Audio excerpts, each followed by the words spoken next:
شيخ كبير في العمر قد انحنى ظهره ورق عظمه يذهب ليحج إلى قبر الحسين أو القبر المنسوب للحسين، لأنهم عجزوا أن يثبتوا أن هذا القبر للحسين رضي الله عنه.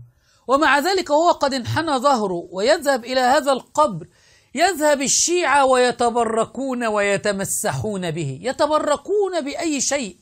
خدعوه فقالوا من حج إلى قبر الحسين كتب له 1,000,000 حجة و1,000,000 عمرة، وفي روايات 2,000,000 حجة و2,000,000 عمرة. فذهب هذا الرجل لم يتعلم أن يمسك مصحف أو أن يسجد بين يدي ربه أو أن يسبح لربه، بل تعلم ممن كانوا كبار من قبله أن من ذهب إلى قبر الحسين كتب له ملايين من الحج والعمرة.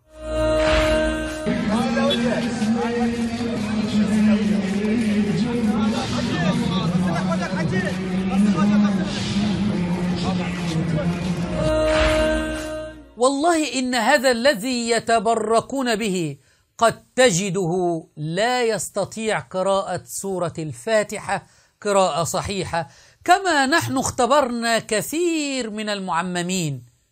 قل هل ننبئكم بالأخسرين أعمالا الذين ضل سعيهم في الحياة الدنيا وهم يحسبون أنهم يحسنون صنعا، شعائر حسينية أم وساوس شيطانية.